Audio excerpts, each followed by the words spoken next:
Let's talk about Scotland. It's a place that seems to have been put together by a committee of poets and dreamers with a few grumpy old men thrown in to handle the weather. It sits there, right at the top of Great Britain, looking rather pleased with itself, and frankly it has every right to be. You can't just visit Scotland, you experience it. It gets into your bones, this place. One moment you are looking at a landscape so profoundly beautiful it could make a tax inspector weep, and the next you are trying to understand why a grown man would wear a skirt in a chilly wind. It is a country of wonderful, baffling contradictions, and that is precisely its charm. It grabs you, shakes you gently, and says, "Right then, let's see what you're made of." Before you even set foot on its soil, Scotland fills your head with images. You think of men in kilts tossing enormous logs, of a monster peeking out from a dark lake, and of castles that look like they were drawn for a fairy tale, albeit a rather dramatic one with a high chance of a siege. It is a land steeped in legend where every stone and every winding road seems to have a story to tell. If you were to ask someone to paint a picture of Scotland from memory, they would almost certainly start with the mountains, and what mountains they are. Scottish mountains, or Munros as the big ones are called, are old souls. They are weathered and wise, great brooding humps of rock and heather that have seen it all. Driving through a place like Glencoe is a humbling experience. The mountains loom over you on either side, vast and silent, reminding you of your own smallness in the grand scheme of things. Then there are the Lochs. Scotland has a rather large number of them, which is a bit like saying the ocean has a fair amount of water. Loch Ness is, of course, the most famous, largely because it might be hiding a prehistoric creature with a flair for the dramatic. But there are thousands of others, each with its own unique character. Loch Lomond, for instance, is a picture of serene beauty, its surface like a mirror reflecting the surrounding hills. The coastline is another masterpiece of natural design. Scotland is essentially a peninsula with an astonishing number of islands scattered around it, resulting in a coastline that goes on for thousands and thousands of miles. In some places you will find long, sweeping beaches with sand so white and water so turquoise you might think you've taken a wrong turn and ended up in the Caribbean until you dip a toe in and are reminded quite briskly that you are very much in the North Atlantic. In other places, the coast is a dramatic collection of cliffs and sea stacks, battered relentlessly by the waves into fantastic shapes. It is a constant battle between land and sea, and it is glorious to watch. For a relatively small country, Scotland is positively teeming with wildlife, much of it rather distinguished and iconic. Let's start with the king of the skies, the golden eagle. Seeing one of these magnificent birds soaring effortlessly above a glen is a truly unforgettable experience. They are enormous, with a wingspan that seems to stretch forever, and they glide with a regal confidence, masters of their domain. You can spend hours watching them, these silent hunters, circling high on the thermal currents. Scotland is one of their last strongholds in the UK, and their presence adds a layer of wild majesty to the already impressive landscape. Down on the ground, or more accurately, posing majestically on a hillside, you have the red deer. This is Britain's largest native land mammal, and the stags are particularly impressive, especially in the autumn when they grow their magnificent antlers. They look like something out of a myth, noble and proud. You often see them in herds, grazing peacefully on the moorland. Their reddish-brown coats are perfect camouflage against the bracken and heather. They have an air of ancient wisdom about them, as if they have been roaming these same hills since the dawn of time.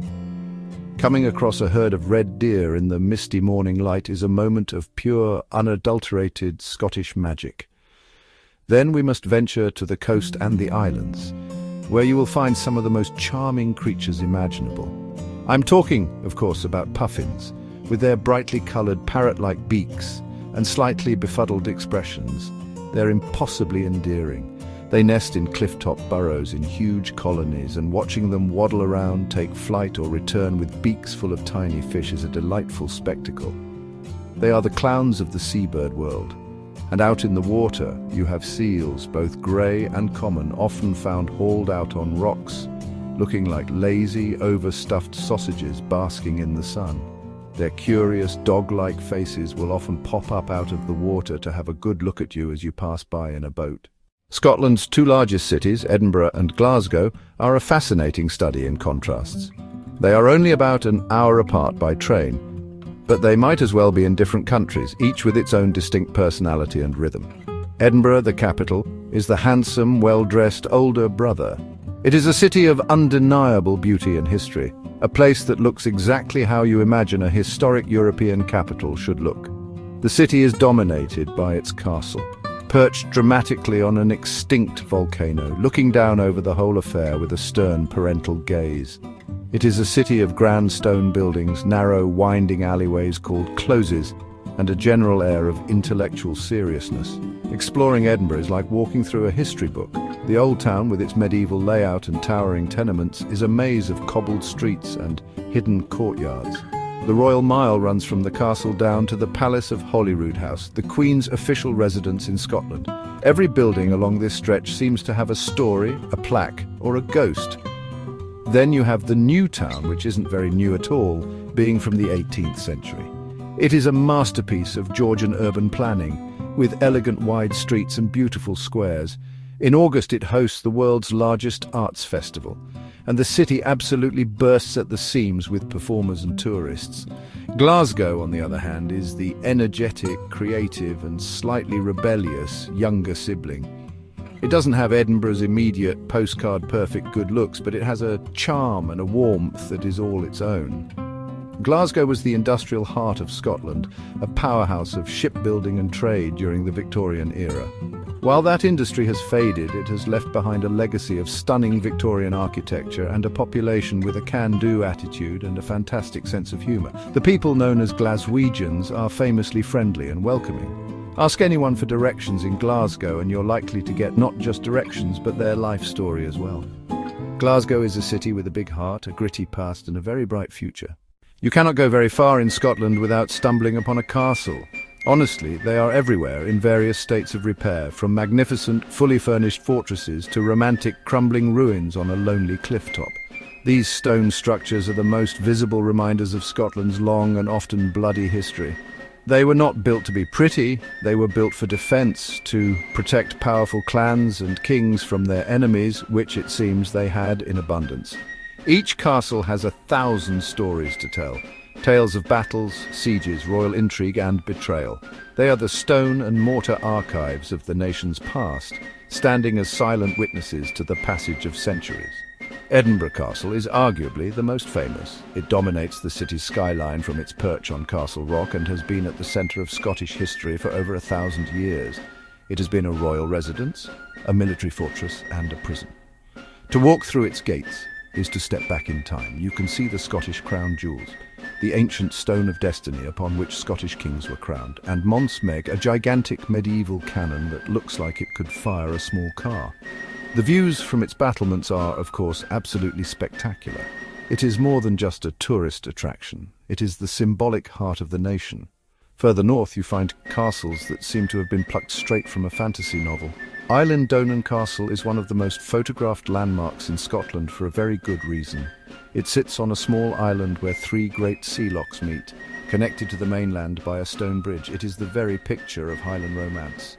Then there is Stirling Castle, another hugely important fortress that was a key royal residence of the Stuart kings and queens.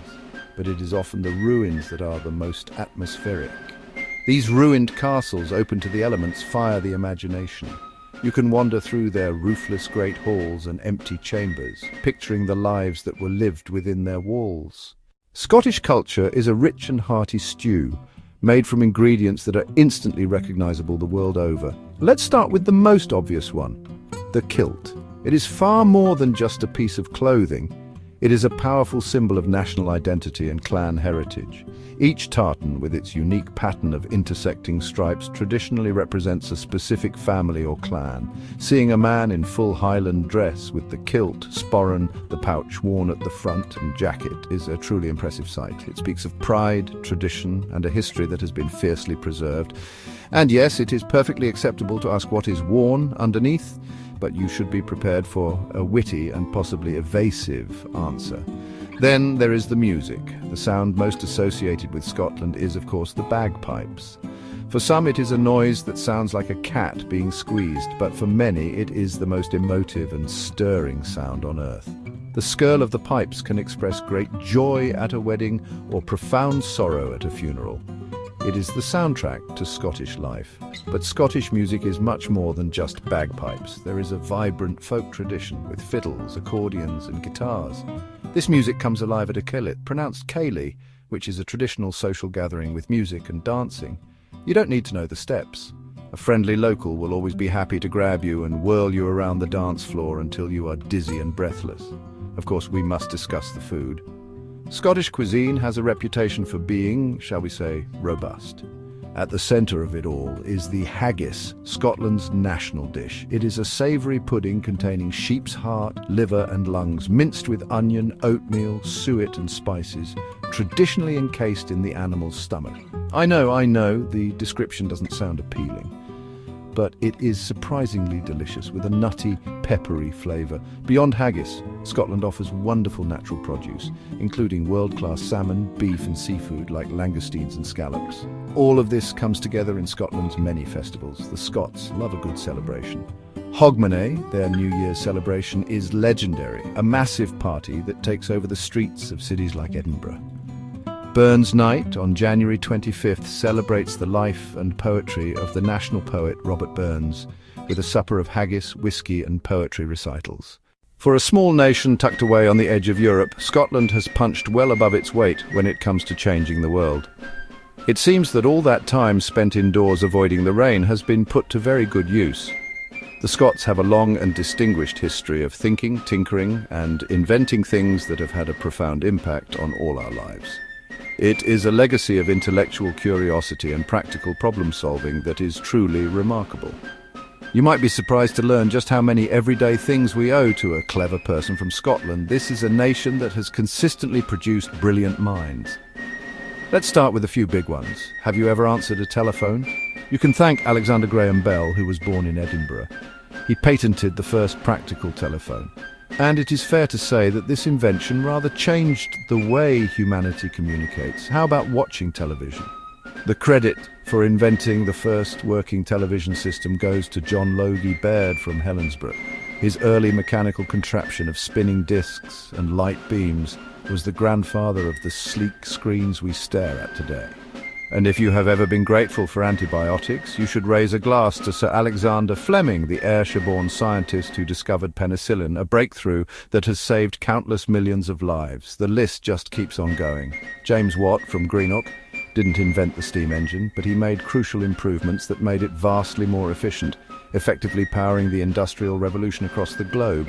Then there is the world of literature, where Scotland has given us giants like Sir Walter Scott, who essentially invented the historical novel, and Robert Louis Stevenson, who gave us timeless adventures like Treasure Island and The Strange Case of Dr. Jekyll and Mr. Hyde. And of course there is Robert Burns, the national poet, whose words are celebrated around the world. His poem Auld Lang Syne is sung every New Year's Eve from Tokyo to Toronto. This spirit of innovation is not just a thing of the past. So there you have it, a whirlwind tour of a country that is far too grand and complex to be captured in just a few words. We have climbed its ancient mountains, gazed into its deep lochs, and met some of its most famous residents, both human and animal. We have walked the historic streets of its vibrant cities and listened to the echoes of battle in its silent, ruined castles. We have had a taste of its culture, a sip of its whiskey, and a glimpse into the minds of the brilliant inventors who helped shape our world. It is a country that is at once dramatic and gentle, historic and modern, serious and full of laughter. It's a place of wonderful, captivating layers. The true beauty of Scotland, however, is not something you can read about in an essay or see in a photograph. It is something you must feel for yourself. It is in the damp, fresh smell of the air after a rain shower in the Highlands. It is in the warmth of the welcome you receive in a local pub. It is in the sense of awe you feel when you stand on a cliff edge and look out at the endless, churning sea. It is in the sound of the bagpipes echoing across a glen, a sound that seems to speak directly to your soul. It is a country that engages all of your senses and leaves a lasting impression on your heart. Imagine, for a moment, that you are there. You could be exploring the cobbled alleyways of Edinburgh's old town, discovering a tiny bookshop or a cosy cafe. You could be driving a narrow road on the Isle of Skye, pulling over every 5 minutes to take another photograph because the scenery is just that ridiculously beautiful. Perhaps you are on a boat watching seals pop their heads out of the water, or maybe you are sitting by a crackling fire in a Highland inn after a long day of walking, a glass of fine Scotch whisky in your hand. The possibilities for adventure are as vast and varied as the landscape itself. Scotland is more than just a destination, it is an invitation. It invites you to explore, to learn, and to be amazed. It invites you to slow down, to breathe, and to appreciate the simple, profound beauty of the natural world. It is a country that is proud of its past, but is always looking forward. It is waiting for you to come and write your own chapter in its long and fascinating story. So whether you dream of hunting for monsters, exploring castles, or simply finding a quiet corner of the world to call your own for a little while, Scotland is ready to welcome you. Your own Scottish adventure is out there, just waiting to begin.